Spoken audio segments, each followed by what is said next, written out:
শান্তি। আজি 11/1/2025 বৰ্ষৰ প্ৰাতঃ মুৰলী। ওম শান্তি। বাপ দাদা মধুবন।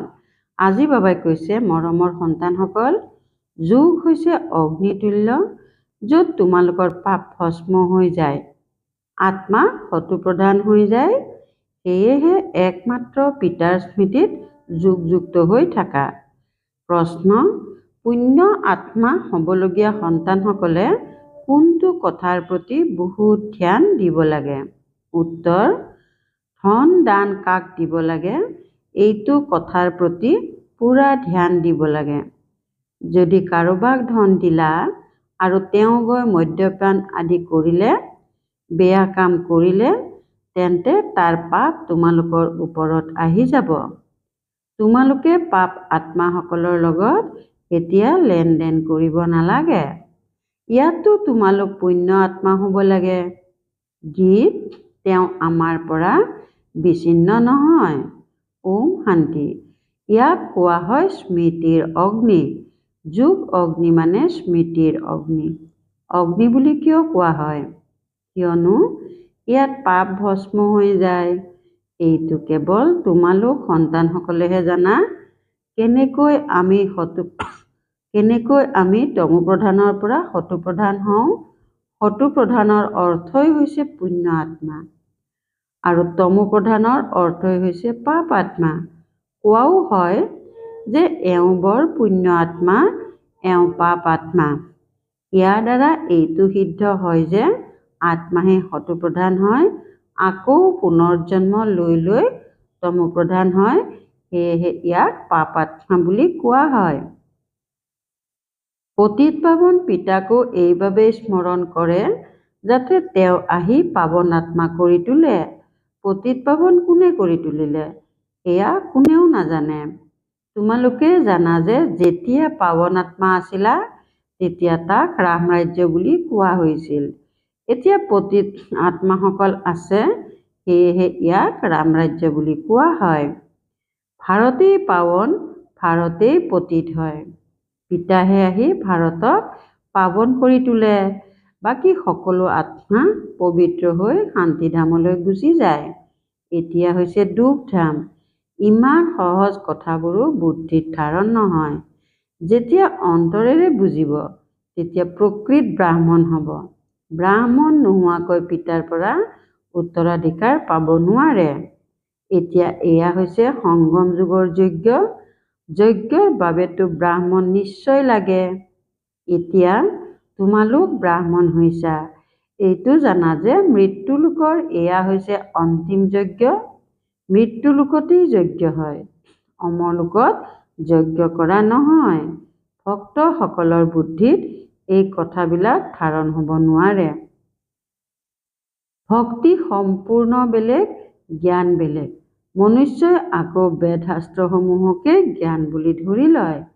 যদি তাত জ্ঞান থাকিলহেঁতেন তেনেহলেতো মনুষ্য উভতি অৰ্থাৎ পৰমধামলৈ গ'লহেঁতেন। কিন্তু ড্ৰামা অনুসৰি কোনো উভতি নাযায়। বাবাই বুজাইছে, প্ৰথম নম্বৰৰ জনেই সতো ৰজো তমোত আহিবলগীয়া হয়। তেনেস্থলত অন্যই কেৱল সতোৰ ভূমিকা ৰূপায়ণ কৰি কেনেকৈ উভতি যাব পাৰিব? তেওঁতো আকৌ তমোপ্ৰধানত আহিবই লাগিব, ভূমিকা ৰূপায়ণ কৰিবই লাগিব। প্ৰত্যেক ভাৱৰীয়াৰ সমৰ্থ নিজা নিজা নহয় জানো? মুখ্য ভাৱৰীয়াসকল কিমান প্ৰসিদ্ধ। সকলোতকৈ মুখ্য ৰচয়িতা, নিৰ্দেশক আৰু মুখ্য ভাৱৰীয়া কোনজন? এতিয়া তোমালোকে বুজি পোৱা যে ঈশ্বৰ পিতা হ'ল মুখ্য, তাৰ পাছত জগতম্বা, জগত পিতা। জগতৰ মালিক বিশ্বৰ মালিক হৈ যায়। তেওঁলোকৰ ভূমিকা নিশ্চয় উচ্চ হ'ব, গতিকে তেওঁলোকৰ বেতনো বেছি। বেতন দিয়ে পিতাই, যি সকলোতকৈ উচ্চ। পিতাই কয়, তোমালোকে মোক ইমান সহায় কৰা, গতিকে তোমালোকে বেতনো নিশ্চয় সিমানেই পাবা। বেৰিষ্টাৰে পঢ়ালে নক'ব জানো যে ইমান উচ্চ পদ প্ৰাপ্ত কৰাও? সেয়েহে এই পঢ়াৰ প্ৰতি সন্তানসকলে কিমান মনোযোগ দিয়া উচিত। গৃহস্থালীতো থাকিব লাগে, কৰ্মযোগ সন্ন্যাস নহয় জানো? গৃহস্থালীত থাকি সকলো কৰিও পিতাৰ পৰা উত্তৰাধিকাৰ পোৱাৰ পুৰুষাৰ্থ কৰিব পাৰা। ইয়াত কোনো কষ্টৰ কথা নাই। কাম কাজ কৰোঁতে শিৱ বাবাৰ স্মৃতিত থাকিব লাগে। জ্ঞানটো বহুত সহজ, গায়নো আছে। হে পতিত পাৱন, আহক, আহি আমাক পাৱন কৰি তোলক। পাৱন সৃষ্টিততো ৰাজধানী আছে, সেয়েহে পিতাই সেই ৰাজধানীৰো যোগ্য কৰি তোলে। এই জ্ঞানৰ দুটা মুখ্য বিষয় আছে, উল্ফ অৰ্থাৎ বাবা আৰু বে অৰ্থাৎ বাদশ্বাহী। স্বদৰ্শন চক্ৰধাৰী হোৱা আৰু পিতাক স্মৰণ কৰা, তেতিয়া তোমালোক সৰ্বদা স্বাস্থ্যৱান আৰু ধনৱান হৈ যাবাগৈ। পিতাই কয়, মোক তাত স্মৰণ কৰা, ঘৰখনকো স্মৃতিলৈ আনা। মোক স্মৰণ কৰিলে তোমালোক ঘৰলৈ গুচি যাবাগৈ। স্বদৰ্শন চক্ৰধাৰী হ'লে তোমালোক চক্ৰৱৰ্তী ৰজা হবাগৈ। এইটো বুদ্ধিত ভালদৰে ৰাখিব লাগে। এই সময়ততো সকলো তমোপ্ৰধান। সুখ-দাম, সুখ, শান্তি, সম্পত্তি সকলো পোৱা যায় এই সুখ-দামতেই। তাত এটাই ধৰ্ম থাকে। এতিয়াতো চোৱা, ঘৰে ঘৰে অশান্তি। বিদ্যাৰ্থীসকলে চোৱা কিমান গণ্ডগোল কৰে, নিজৰ নতুন তেজ দেখুৱায়। এইখন হৈছে তমোপ্ৰধান সৃষ্টি। সত্যযুগ হ'ল নতুন সৃষ্টি। পিতা সংগমত আহিছে। মহাভাৰতৰ যুদ্ধও সংগমৰে। এতিয়া এই সৃষ্টিৰ পৰিৱৰ্তন হ'ব। পিতাইও কয়, মই নতুন সৃষ্টি স্থাপনা কৰিবলৈ সংগমত আহোঁ। ইয়াকেই পুৰুষোত্তম সংগম যুগ বুলি কোৱা হয়। পুৰুষোত্তম মাহ, পুৰুষোত্তম চনো পালন কৰে। কিন্তু এই পুৰুষোত্তম সংগমৰ বিষয়ে কোনেও নাজানে। সংগমতেই পিতা আহি তোমালোকক হীৰাতুল্য কৰি তোলে। আকৌ এওঁলোকৰ মাজতো ক্ৰমানুসৰিতো হয়েই। হীৰাৰ দৰে ৰজা হৈ যায়, বাকীসকল সোণৰ দৰে প্ৰজা হৈ যায়। সন্তান জন্ম ল'লে আৰু সম্পত্তিৰ অধিকাৰী হ'ল। এতিয়া তোমালোক পাৱন সৃষ্টিৰ অধিকাৰী হৈ যোৱা। আকৌ তাত উচ্চ পদ পাবলৈ পুৰুষাৰ্থ কৰিব লাগে। এই সময়ৰ তোমালোকৰ পুৰুষাৰ্থ কল্প কল্পান্তৰৰ পুৰুষাৰ্থ হ'ব। বুজা যায়, এওঁ কল্পই কল্পই এনেকুৱা পুৰুষাৰ্থ কৰিব। এওঁৰ দ্বাৰা বেছি পুৰুষাৰ্থ নহ'বই। জন্ম জন্মান্তৰ, কল্প কল্পান্তৰ এওঁ প্ৰজাতেই আহিব। এওঁ চহকী প্ৰজাৰ দাস-দাসী হ'ব। ক্ৰমানুসৰিতো হয়েই নহয়। পঢ়াৰ আধাৰত সকলো জনা যায়। বাবাই তৎক্ষণাৎ ক'ব পাৰে যে, এইটো অৱস্থাত কাইলৈ তুমি শৰীৰ ত্যাগ কৰিলে কি হবাগৈ। দিনে প্ৰতিদিনে সময় টুটি আহে। যদি কোনোবাই শৰীৰ এৰে, তেতিয়াতো পঢ়িব নোৱাৰিব। অৱশ্যে হয়, বুদ্ধিত কিঞ্চিত মাত্ৰ উদয় হ'ব। শিৱ বাবাক স্মৰণ কৰিব। যেনেকৈ সৰু ল'ৰা-ছোৱালীকো তোমালোকে স্মৰণ কৰিবলৈ ক'লে তেতিয়া শিৱ বাবা, শিৱ বাবা বুলি কৈ থাকে। তেতিয়াও কিছু প্ৰাপ্তি কৰিব পাৰে। সৰু ল'ৰা-ছোৱালীটো মহাত্মা সদৃশ, বিকাৰৰ কথা নাজানেই। যিমানেই ডাঙৰ হৈ গৈ থাকিব, বিকাৰৰ প্ৰভাৱ পৰি থাকিব, ক্ৰোধ আহিব, মোহ আহিব। এতিয়া তোমালোককতো বুজোৱা হয় যে এইখন সৃষ্টিত এই দুচকুৰে যি দেখিছা, তাৰ পৰা মমত্ব আঁতৰাই দিব লাগে।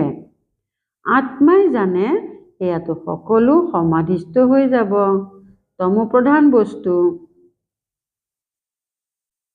মনুষ্য মৰিলে তেতিয়া পুৰণা বস্তুবোৰ মৃতকৰ কাম-কাজ কৰা পুৰোহিতক দি দিয়ে। পিতাতো আকৌ হৈছে বেহদৰ পুৰোহিত, ধোবাও হয়। তোমালোকৰ পৰা কি লয় আৰু বিনিময়ত কি দিয়ে? তোমালোকে যি অলপ ধনো দিয়া, সেয়াতো শেষ হ'বই। তথাপিও পিতাই কয়, এই ধন নিজৰ লগত ৰাখা। কেৱল ইয়াৰ পৰা মমত্ব আঁতৰাই দিয়া। হিচাপ নিকাচ পিতাক জনাই থাকা। তেতিয়া নিৰ্দেশনা পাই থাকিবা। তোমালোকৰ এয়া যি লাম-লাকুত আছে, বিশ্ববিদ্যালয় আৰু হস্পিটেলত স্বাস্থ্য আৰু ধনৰ বাবে লগাই দিয়া হয়। হস্পিটেল হৈছে বেমাৰৰ কাৰণে, বিশ্ববিদ্যালয় হৈছে পঢ়াবৰ কাৰণে। এয়াতো কলেজ আৰু হাস্পতাল দুয়োটা একেলগে আছে। ইয়াৰ বাবেতো কেৱল ৩ পদ ভূমিৰ প্ৰয়োজন। বছ, যাৰ ওচৰত অন্য একো নাই তেওঁ কেৱল ৩ পদ ভূমি দিলেই হ'ল। তাত ক্লাছ আৰম্ভ কৰি দিয়া। ৩ পদ ভূমি, সেয়াতো কেৱল বহাৰ স্থান হ'ল নহয়, আসন ৩ পদৰেই হয়। ৩ পদ ভূমিলৈ যিয়েই আহিব ভালকৈ বুজি যাব। কোনোবা আহিল, আসনত বহিবলৈ দিলা আৰু পিতাৰ পৰিচয় দিলা। বেজো বহুত তৈয়াৰ কৰোৱা হৈছে সেৱাৰ বাবে। এয়া অতি সহজ, চিত্ৰও ভাল, লিখনিও সম্পূৰ্ণকৈ আছে। ইয়াৰ দ্বাৰা তোমালোকৰ বহুত সেৱা হ'ব। দিনে প্ৰতিদিনে যিমানে আপদ আহি থাকিব, মনুষ্যৰো বৈৰাগ্য জন্মিব আৰু পিতাক স্মৰণ কৰিবলৈ লাগি যাব। মই আত্মা অবিনাশী, নিজৰ অবিনাশী পিতাক স্মৰণ কৰোঁ। পিতাই নিজেই কয়, মোক স্মৰণ কৰা, তেতিয়া তোমালোকৰ জন্ম জন্মান্তৰৰ পাপ দূৰ হৈ যাব। নিজক আত্মা বুলি বুজিব লাগে আৰু পিতাৰ প্ৰতি পূৰা স্নেহ ৰাখিব লাগে। দেহ অভিমানত নাহিবা। অৱশ্যে হয়, সন্তান আদিৰ প্ৰতি বাহ্যিক প্ৰেম অৱশ্যে ৰাখা, কিন্তু আত্মাৰ সঁচা প্ৰেম আত্মিক পিতাৰ প্ৰতি ৰাখিব লাগে। তেওঁৰ স্মৃতিৰ দ্বাৰাহে বিকৰ্ম বিনাশ হ'ব। মিত্ৰ সম্বন্ধীয় সন্তান আদিক দেখিও বুদ্ধি যাতে পিতাৰ স্মৃতিত ওলমি থাকে। তোমালোক সন্তানসকল যেন স্মৃতিৰ ফাঁচীকাঠত ওলমি আছা। আত্মাই নিজৰ পিতা পৰমাত্মাকহে স্মৰণ কৰিব লাগে। বুদ্ধি ওপৰত ওলমি থাকিব লাগে। পিতাৰ ঘৰো ওপৰত নহয় জানো? মূল লোক, সূক্ষ্ম লোক আৰু এয়া হ'ল স্থূল লোক। এতিয়া পুনৰাই উভতি যাব লাগে। এতিয়া তোমালোকৰ যাত্ৰা পূৰা হৈছে। তোমালোক এতিয়া যাত্ৰাৰ পৰা উভতি গৈ আছা। সেয়েহে নিজৰ ঘৰখন কিমান ভাল লাগে। সেয়া হ'ল বেইহঁতৰ ঘৰ। পুনৰ নিজৰ ঘৰলৈ উভতি যাব লাগে। মনুষ্যই ঘৰলৈ যাবলৈ ভক্তি কৰে, কিন্তু পূৰা জ্ঞান নাই, সেয়েহে ঘৰলৈ যাব নোৱাৰে।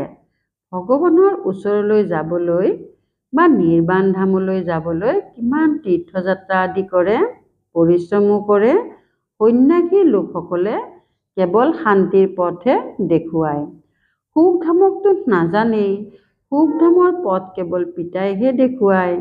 প্ৰথমে নিশ্চয় নিৰ্বাণ ধাম বানপ্ৰস্থত যাব লাগে, যাক ব্ৰহ্মাণ্ড বুলিও কয়। তেওঁলোকে আকৌ ব্ৰহ্মকে ঈশ্বৰ বুলি ভাবি বহি আছে। আমি আত্মা বিন্দু সদৃশ। আমাৰ নিবাস স্থান হ'ল ব্ৰহ্মাণ্ড। তোমালোকৰো পূজা হয় নহয়। এতিয়া বিন্দুৰনো কি পূজা কৰিব? যেতিয়া পূজা কৰে তেতিয়া শালগ্ৰাম সাজি এটি এটি আত্মাক পূজা কৰে। বিন্দুৰ পূজা কেনেকৈ হ'ব, সেয়েহে ডাঙৰ ডাঙৰকৈ সাজে। পিতাৰো নিজৰ শৰীৰটো নাই। এই কথাবোৰ এতিয়া তোমালোকে জানা। চিত্ৰটো তোমালোকে ডাঙৰকৈ দেখুৱাব লাগে। বিন্দুৰ দ্বাৰা কেনেকৈ বুজিব, সেয়েহে তৰা সাজি দেখুৱাব লাগে। এনেকুৱা বহুত তিলকো মাতাসকলে লগায়। শুভ্ৰ ৰঙৰ তৈয়াৰ কৰি থোৱা পোৱা যায়। আত্মাও শুভ্ৰ নহয় জানো? তৰাৰ দৰে। এয়াও এক চিহ্ন। ভ্ৰকুটিৰ মাজত আত্মা থাকে, বাকী অৰ্থ কোনেও নাজানে। এই পিতাই বুজায়। ইমান সূক্ষ্ম আত্মাত কিমান জ্ঞান আছে। ইমান বোমা আদি তৈয়াৰ কৰি থাকে। আচৰিত, আত্মাত ইমান ভূমিকা ভৰি আছে। এয়া অতি গূঢ় কথা।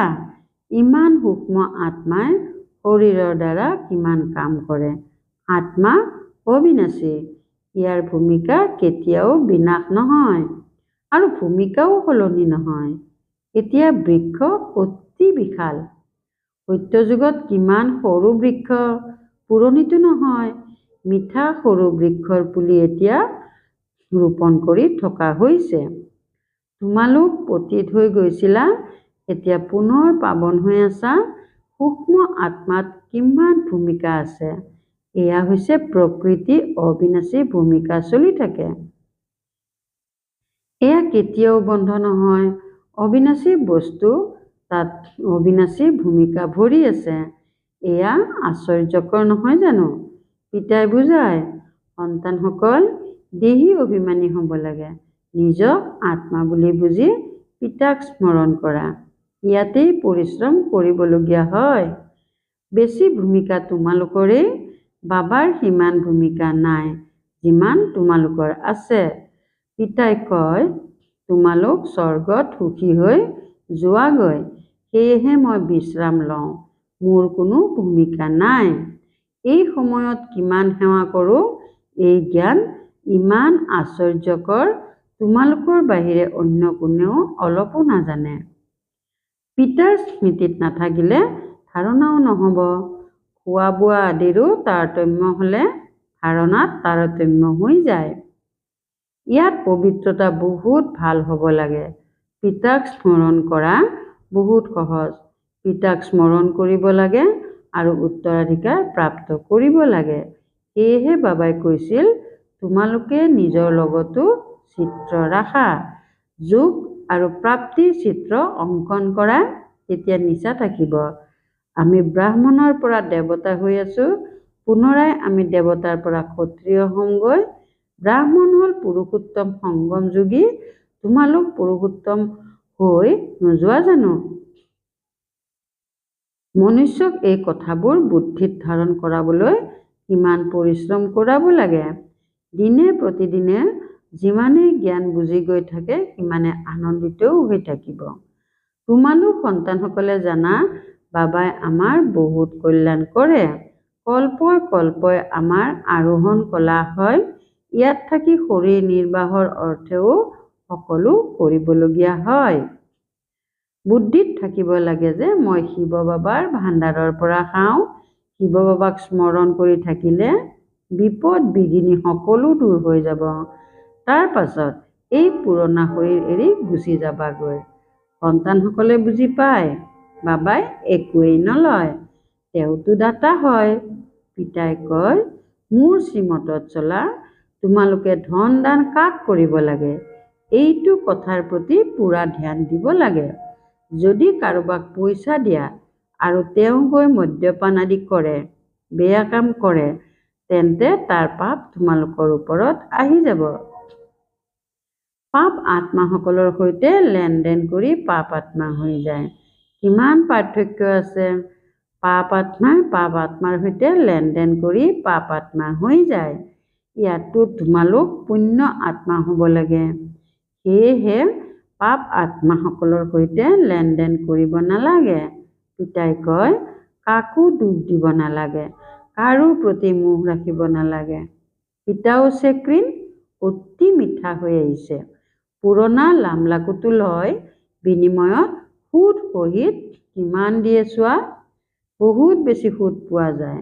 কিমান ভোলা, 2 মুঠিৰ বিনিময়ত মহল দি দিয়ে। ভাল বাৰু, অতিকৈ মৰমৰ কল্পৰ পাছত পুনৰাই মিলিত হোৱা সন্তানসকলৰ প্ৰতি মাতা পিতা বাপ দাদাৰ স্নেহপূৰ্ণ স্মৰণ আৰু সুপ্ৰভাত। আত্মিক পিতা আত্মিক সন্তানসকলক নমস্কাৰ। ধাৰণাৰ বাবে মুখ্য সাৰ 1 নম্বৰ। এতিয়া যাত্ৰা পুৰা হ'ল, ঘৰলৈ উভতি যাব লাগে। সেয়েহে এই পুৰণি সৃষ্টিৰ প্ৰতি বেহদৰ বৈৰাগ্য ৰাখি বুদ্ধিযোগ পিতাৰ স্মৃতিত ওপৰত ওলমাই ৰাখিব লাগে। 2 নম্বৰ। সংগম যুগত পিতাই যি যজ্ঞ ৰচনা কৰিছে, এই যজ্ঞ চম্ভালিবলৈ সঁচা পবিত্ৰ ব্ৰাহ্মণ হ'ব লাগে। কাম কাজ কৰি পিতাৰ স্মৃতিত থাকিব লাগে। বৰদান, আদিৰত্নৰ স্মৃতিৰে নিজৰ জীৱনৰ মূল্য জানোতা সদায় সমৰ্থ হোৱা। আদিৰত্নৰ স্মৃতিৰে নিজৰ জীৱনৰ মূল্য জানোতা সদায় সমৰ্থ হোৱা। যেনেকৈ ব্ৰহ্মা আদিদেৱ, তেনেকৈ ব্ৰহ্মা কুমাৰ কুমাৰীসকলো আদিৰত্ন। আদিদেৱৰ সন্তান মাষ্টাৰ আদিদেৱ। আদিৰত্ন বুলি বুজিলেহে নিজৰ জীৱনৰ মূল্য জানিব পাৰিবা। কিয়নো আদিৰত্ন অৰ্থাৎ প্ৰভুৰ ৰত্ন। ঈশ্বৰীয় ৰত্ন, গতিকে কিমান মূল্যৱান হৈ গ'লা। সেইকাৰণে সদায় নিজক আদিদেৱৰ সন্তান, মাষ্টাৰ আদিদেৱ, আদিৰত্ন বুলি বুজি প্ৰতিটো কাৰ্য কৰা, তেতিয়া সমৰ্থ হোৱাৰ বৰদান প্ৰাপ্ত হৈ যাব, একোৱেই ব্যৰ্থত যাব নোৱাৰে। শ্লোগান: জ্ঞানী আত্মা তেওঁ যিয়ে প্ৰবঞ্চিত হোৱাৰ পূৰ্বে চিনি লৈ নিজক ৰক্ষা কৰে। জ্ঞানী আত্মা তেওঁ যিয়ে প্ৰবঞ্চিত হোৱাৰ পূৰ্বে চিনি লৈ নিজক ৰক্ষা কৰে। ওম শান্তি। শক্তিশালী মনেৰে শক্তিৰ প্ৰকম্পন দিয়াৰ সেৱা কৰিবলৈ আজিৰ অব্যক্ত সংকেত। এতিয়া সেৱাত শক্তিৰ প্ৰকম্পন দি বুদ্ধি পৰিৱৰ্তন কৰাৰ সেৱা যোগ কৰা।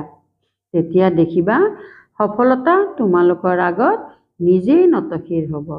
সেৱাত যি বিঘিনি আহে, সেই বিঘিনিৰ পৰ্দাৰ আঁৰত কল্যাণৰ দৃশ্য লুকাই আছে।